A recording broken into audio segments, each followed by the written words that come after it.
Olá, queridos irmãos, a graça e a paz do Senhor Jesus esteja sobre a sua vida, a sua casa, em nome de Jesus. Amém? Hoje nós vamos falar do capítulo de número 20 do nosso livro Restituição de A a Z. Glória a Deus. E o capítulo de número 20 é a restituição da prosperidade dobrada.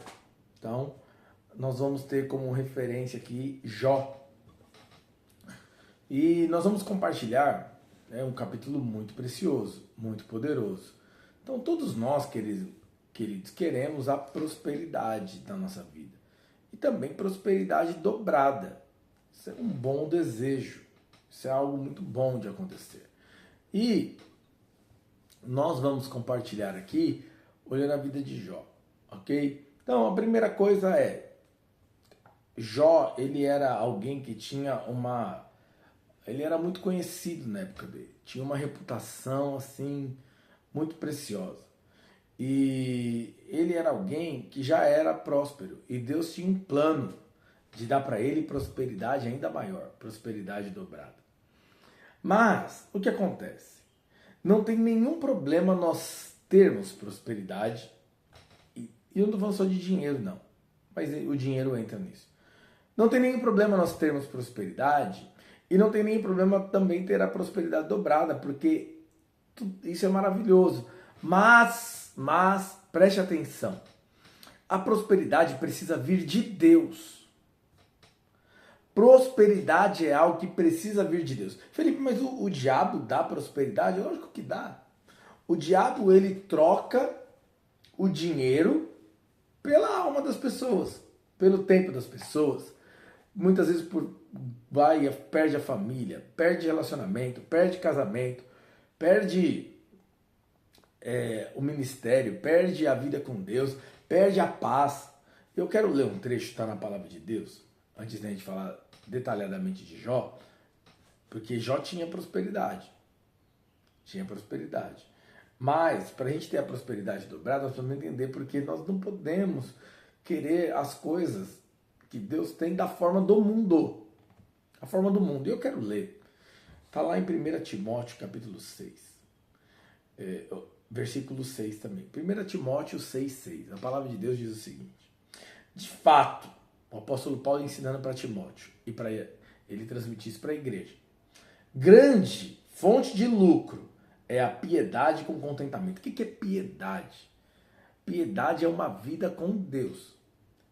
Uma vida piedosa é uma vida que você é sensível a Deus. Tem outros complementos também, mas é para você entender. Porque nada temos trazido para o mundo, nem coisa alguma podemos levar. Todo sustento, tendo sustento e com que nos vestir, estejamos contentes. Então, o contentamento e a alegria aqui não tem a ver com a quantidade de recursos que nós temos, com a abundância da nossa casa, com a nossa família. Está falando que nós temos que viver uma vida contente, piedosa. Ora, os que querem ficar ricos por si mesmo, pela forma como o ensino do mundo e o ensino do diabo, ora, os que querem ficar ricos caem em tentação e cilada. Então é quem quer ficar rico, é quem trabalha só para ficar rico, quem tem olho somente na riqueza. Cai em cilada e muitas concupiscências insensatas e perniciosas. Você já viu gente que muitas vezes tem um bom caráter, pessoas que têm uma boa índole, mas eles se corrompem por conta de querer ficar rico? E em muitas concupiscências insensatas e perniciosas, as quais afogam. Isso é um princípio do mundo.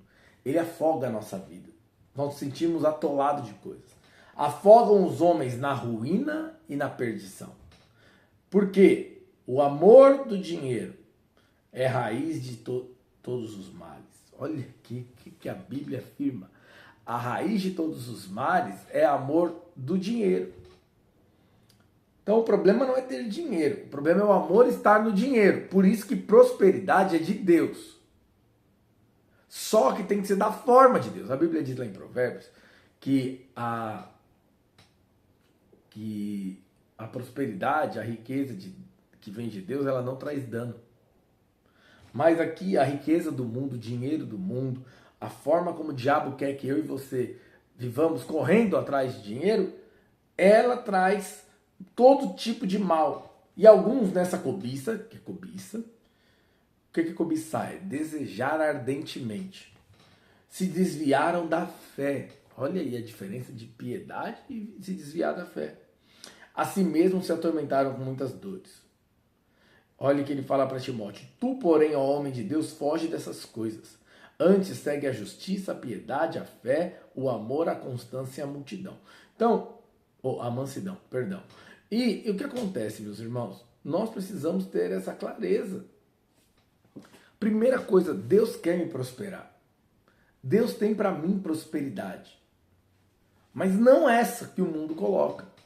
Por isso que a Bíblia está nos alertando em 1 Timóteo 6, a partir do verso 6, cuidado, para o seu foco não estar nisso. Para você não viver o tempo presente do jeito que nós viemos, nós vamos. Você achava que isso era um ditado popular, né? Mas na verdade é bíblico. Está aqui, nós não trouxemos nada, não vamos levar nada. Por isso nós falamos de cuidar da nossa alma, de viver uma vida plural. Mas Deus tem prosperidade para mim e para você. Deus tem bênçãos para mim e para você. Mas entenda, você e eu precisamos querer aquilo que é de Deus para nós. Aquilo que Deus deu para mim e para você.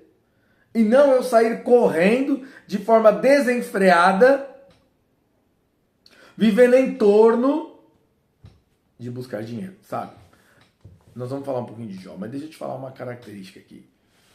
Jó, ele era um homem que tinha uma boa reputação, ele era próspero, mas ele só tinha ouvido falar de Deus. Então, qual que era o centro da vida de Jó? O centro da vida de Jó era o que ele possuía.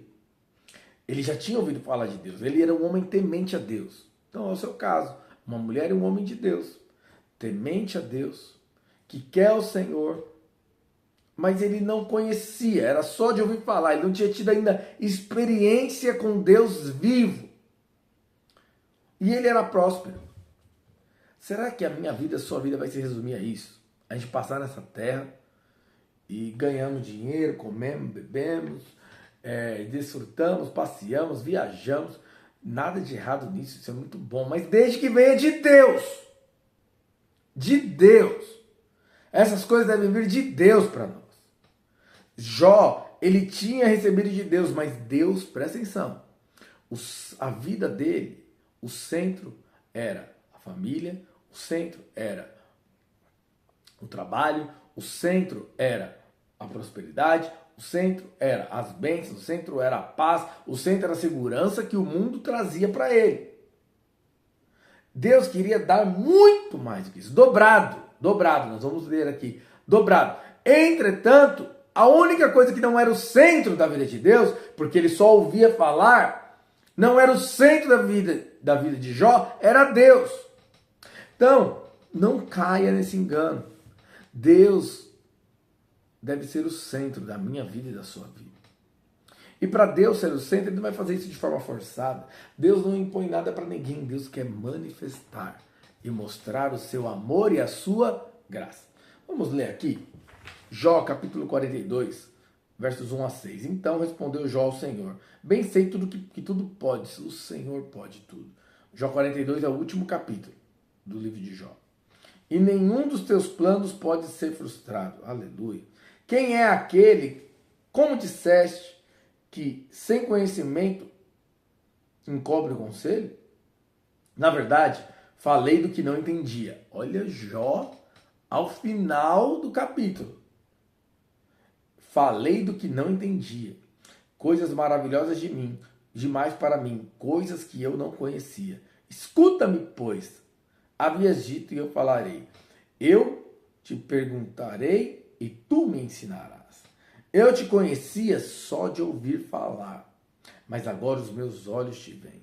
Por isso me abomino, me arrependo no pó e na cinza. Então, meus queridos, Jó, ele perdeu tudo. Mas Deus queria dar para ele, Deus tinha um plano. Eu vou prosperar ainda, Jó. ainda mais. Mas lembra que eu falei? Deus não era o centro da vida de Jó. O centro da vida de Jó era tudo que ele possuía. Então, dentro desse plano, a primeira coisa que precisava acontecer para ele ter tudo de forma dobrada, o primeiro ponto é, ele perdeu tudo. Todas as posses materiais, inclusive a sua família, seus filhos. Tudo num único dia. Isso é terrível. Terrível. Mas o que aconteceu? Jó, isso não afetou o coração dele. É muito triste, muito ruim. Mas ele permaneceu, assim, reconhecendo que o Senhor era Deus. Depois, o segundo, mesmo sendo uma tribulação muito terrível, aí vai falar que Jó não pecou nos seus lábios. No segundo processo, o segundo passo, primeiro ele perder tudo, se desconectar. Ele foi muito bem nisso. A segunda coisa é o seguinte, ele teve problemas na sua saúde. E também teve problemas conjugais. E ali, ele também foi provado a não valorizar a vida aqui nesse mundo, aqui nesse tempo presente. E o que aconteceu? Ele ainda assim permaneceu fiel. Eu quero ler aqui. Depois de ele ter problema na sua saúde, instaurou-se uma crise conjugal. E aí, olha o que diz o verso 9 de Jó, capítulo 2. Então, sua mulher lhe disse, ainda conservas a tua integridade? Porque ele tinha ouvido falar algo de Deus. Aí olha que a mulher dele falou, amaldiçoa a Deus e morre. Meu Deus do céu. Cuidado do tipo de cônjuge que você é. Você deve ser uma pessoa de ter palavras benditas. Essa mulher não teve uma palavra bendita.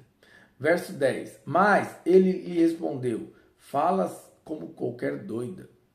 Temos recebido o bem de Deus e não receberíamos o mal? Olha aqui outra coisa que nós falamos aqui nesse livro. Jó ele tinha uma visão equivocada de Deus, que foi onde ele errou no terceiro passo. Em tudo isso não pecou Jó com seus lábios. Então, primeiro passo, ele perdeu ali família e todos os bens em um só dia. Segundo passo, ele teve uma questão conjugal, uma crise conjugal e problemas na sua saúde. A Bíblia diz, ainda assim, Jó não pecou com os seus lábios. E o terceiro passo, e aqui é onde todos nós tropeçamos, e olha, nós precisamos de fato entender. O que ele falou? Eu não recebi de Deus o bem, então eu não vou receber o mal. Então Jó só conhecia Deus de ouvir falar, e ele foi acusado pelos seus amigos. Em que sentido? A culpa é sua, Jó. A culpa é sua. O problema é você. O nome disso é justiça própria. Por quê? Nessa hora, a visão de Jó, como diz aqui na Escritura, foi manifestada. A visão de Jó, ele falou o seguinte, não, eu não tenho pecado. E ele não tinha mesmo pecado, era um plano para Deus dar para ele a restituição dobrada. Deus estava tirando essas coisas para que ele pudesse receber dobrado. E aí o que aconteceu? Ele falou, eu não! Olha aqui, questão com os meus filhos, ok. Questão das minhas finanças, ok. Questão da minha esposa, ok. Questão aí da minha saúde, ok. Mas falar que a culpa é minha, não. Então de Deus eu estou recebendo o mal. Eu recebi o bem, mas de Deus eu estou recebendo o mal. Olha a visão equivocada de Jó. Ele achava que nele havia algum mérito. Nele havia algo de merecimento. A justiça própria. Quando foi tocado na carne de Jó, quando foi tocado num ponto que ele poderia simplesmente se humilhar. Se humilhar e falar, olha, eu só sei dizer uma coisa, Deus é bom. Deus é bom. Essa maldade não veio de Deus. Deus de alguma forma vai reverter isso aqui em bênção. Porque ele é todo poderoso, ele é todo amoroso, Deus, ele é todo gracioso, Deus só tem coisas boas. Mas ele não podia falar isso de Jó, sabe por quê? Porque ele ainda tinha uma visão equivocada de Deus. E aí Jó entrou na justiça própria. Depois de acontecer isso, dos amigos acusarem, não dos amigos acusarem, né? Mas da percepção equivocada de Deus, olha o que diz Jó no capítulo 3. Lembra que Deus tinha um plano? Capítulo 1 e 2 mostra o plano de Deus. Eu vou prosperar o meu servo Jó. Mas olha o capítulo 3.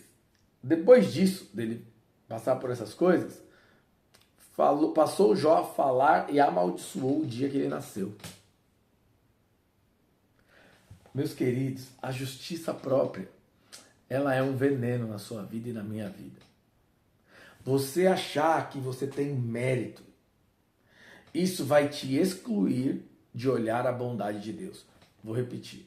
Você achar que você tem mérito vai excluir a bondade de Deus da sua vida. E aí Deus não pode agir. Porque se você achar que é a sua oração, que é a sua contribuição, que é o seu trabalho, que é aquilo que você faz, você vai ficar travado na sua vida. O primeiro estágio ele foi bem. O segundo estágio ele foi bem. Mas quando a questão virou justiça própria, ele começou a amaldiçoar o dia do nascimento dele. Quem amaldiçoou o dia do nascimento dele está falando o quê? Deus fez o mal para mim. Maldito seja Deus que me fez nascer.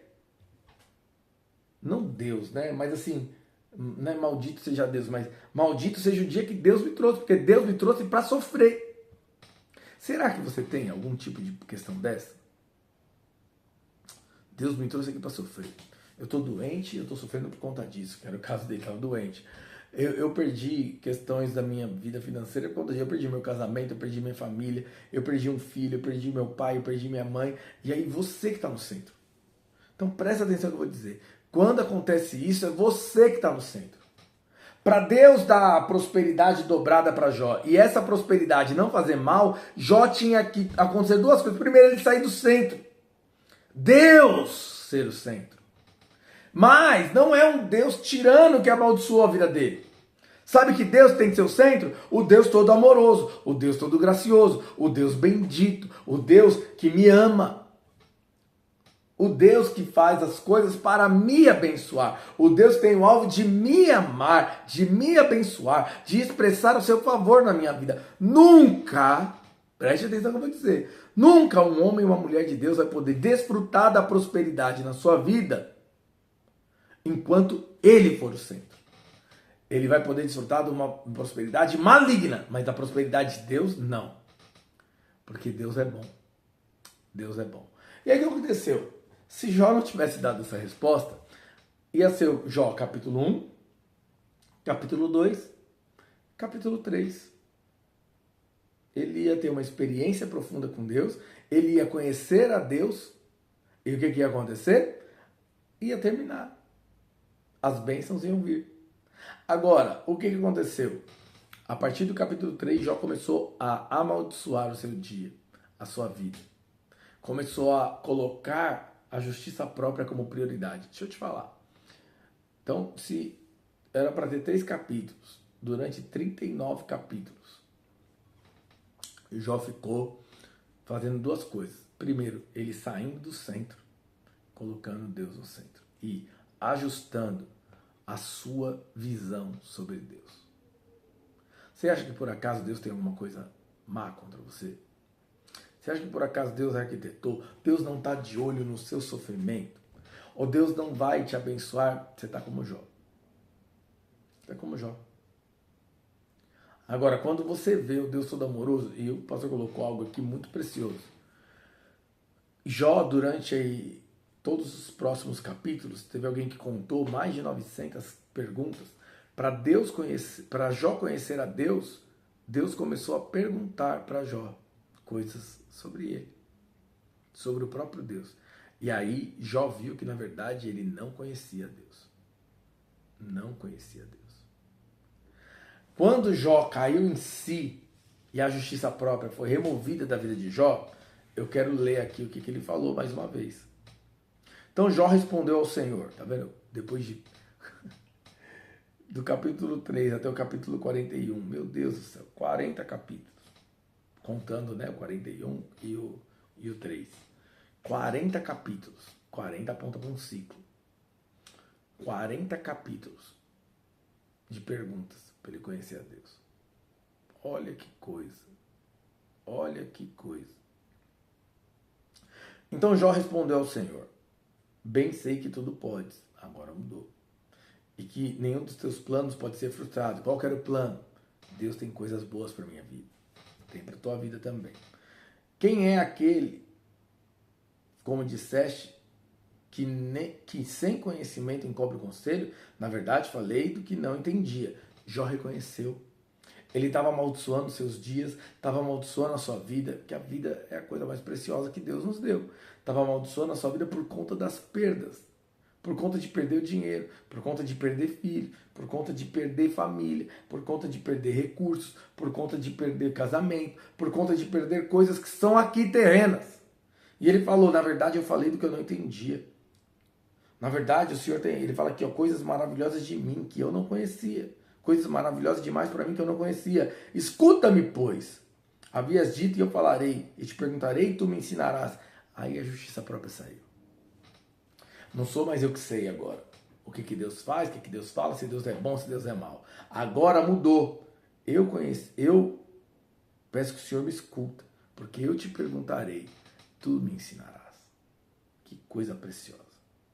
E ele reconhece. Olha, eu te conhecia só de ouvir falar. Eu conhecia só o Deus da cura.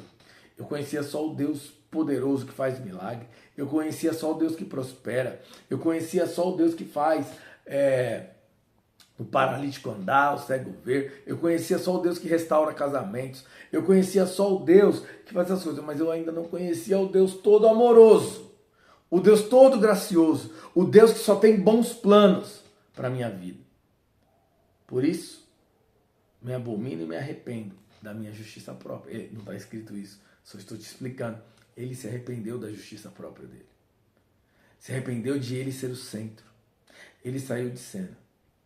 Depois disso, ele fala, eu te conheci de ouvir falar, agora os meus olhos te veem. Depois disso aqui, meu querido, minha querida, sabe o que aconteceu? Jó teve a sua vida restaurada por completo, mas não foi apenas 100%. Do que ele tinha, ele recebeu o dobro. O dobro. E ele era rico. Ele era rico. Olha aqui o que a Bíblia fala. Quero ler para você ainda 1 Timóteo, capítulo 6. Exorta aos ricos do presente século que não sejam orgulhosos, nem depositem a sua esperança na olha o que a Bíblia diz. Instabilidade da riqueza, mas em Deus. Então coloque a sua esperança em Deus. Jó tinha sua esperança nas riquezas, não em Deus. Eu falo para você, exorta os ricos, para que ele não coloque a sua esperança na instabilidade da riqueza. Por que o apóstolo Paulo está falando isso? Porque Jó tinha tudo e perdeu tudo em um dia. E riqueza não tem poder de fazer muitas coisas na sua vida, não. A gente acha que tudo se resume em dinheiro, mas olha... Mas tem um ditado que ele é verdadeiro. Eu sei que é meio clichê, mas vale falar. Tem gente que é tão pobre, que a única coisa que eles têm é dinheiro. Tudo, mas em Deus, que tudo nos proporciona ricamente para nosso aprazimento, ou seja, para termos prazer. Deus quer que tenhamos prazer. Ricos, não tenham prazer nas coisas que você tem, mas em Deus, que Ele produz tudo para prazer. Pratique o bem, sejam ricos de boas obras, generosos em dar, prontos a repartir. Olha o objetivo da riqueza e prosperidade na minha vida sua, nós sermos generosos em dar, prontos a repartir. Acumulem para si mesmo tesouros, sólido fundamento para o futuro, que é a vida que nós vamos viver eterna, a fim de se apoderarem da verdadeira vida. Então, queridos, esse era o objetivo. Jó, Deus queria dar o dobro, mas ele precisava tudo ser retirado. Aí talvez você pode falar, Felipe, então eu não quero. Eu não quero essa prosperidade, não. Deus me livre. Deus me livre de eu ter essa prosperidade. Deus me livre de eu viver algo que eu vou ter que perder tudo. Não, mas presta atenção. Na cruz do Calvário, Jesus, ele sofreu toda a punição. Então, a punição que Jó sofreu, nesse aspecto de perder tudo, para depois ele ser restaurado, restituído, é Jesus que sofreu na cruz depois, por mim e por você. A punição que nós precisávamos ter de perder tudo para depois ganhar dobrado, Jesus já sofreu a punição. Para nós, basta que nós coloquemos o Senhor no centro, tomamos posse pela fé da prosperidade que Deus nos deu. Então, Jesus ele já pagou a parte da dívida. Jó ainda precisava entender isso. Eu tenho dívida, não adianta querer ter justiça própria. Eu tenho dívida, mas Jesus ele pagou a dívida. Então eu e você temos acesso a todo tipo de prosperidade, restauração do relacionamento, restauração da saúde, provisão e multiplicação financeira, como está escrito aqui na palavra de Deus, para que você possa fazer boas obras e dar a outros. E ele ainda fez um depósito milionário na minha vida, para que a gente nunca mais sofra e viva uma vida terrível, como Jó viveu, que ele deu o Espírito Santo. Então Jesus pagou a dívida e ainda pôs uma conta milionária para que nunca mais eu e você sejamos escravos. E qual que é a condição? Que o Senhor abra os nossos olhos, que flua o Espírito Santo. Então presta atenção. Vou terminar aqui o capítulo. Como Jesus sofreu a punição, então não precisa ser tirado nada de nós como foi tirado de Jó. Qual que é a única coisa que nós precisamos que aconteça? A única coisa. Ok? Que os nossos olhos sejam abertos. Não foi isso que Jó falou? Vou repetir para você ver. Eu te conhecia de ouvir falar, mas agora os meus olhos te veem. Então presta atenção. Na face da terra, eu e você nunca vamos desfrutar de uma prosperidade dobrada se o Senhor não for o centro e nossos olhos não forem abertos. Para Ele. Ele é o todo amoroso, todo gracioso. Ter uma experiência com Ele. Por quê? A sequência é o seguinte. Logo depois de conhecer o Senhor, tem aqui a prosperidade. Dobrada. Em dobro. Vou repetir. Logo depois de conhecer o Senhor, vem a prosperidade dobrada. E aí, pela fé, nós acessamos tudo aquilo que Jó sofreu, a punição, vamos assim dizer, o sofrimento, punição não, sofrimento. O sofrimento que veio sobre Jó, Jesus recebeu no meu lugar. Para nós ficou só o lado da restituição dobrada. Então receba essa palavra na tua vida. Mas antes da restituição dobrada, precisa vir os olhos abertos para ver o Senhor. Senão, essa prosperidade vai te fazer mal e vai me fazer mal. Que você possa desfrutar de tudo aquilo que Deus tem para você. Como diz aqui, pratique o bem. Seja rico de boas obras. Aqueles que já são ricos, prósperos, financeiramente. Generosos em dar e prontos a repartir. Que acumulem para si os mesmos tesouros, sólido fundamento para o futuro, a fim de se apoderarem da verdadeira vida, que é a vida eterna. Que você possa desfrutar da prosperidade dobrada. Como Jó, ser restituído em dobro. Mas lembra, você não precisa mais de sofrimento. Só você crer e os olhos abrirem para o Senhor, que é todo bondoso, todo amoroso, em nome de Jesus. Fica na paz, que o Senhor te abençoe. Receba a visão do Senhor, receba a prosperidade dobrada no nome de Jesus.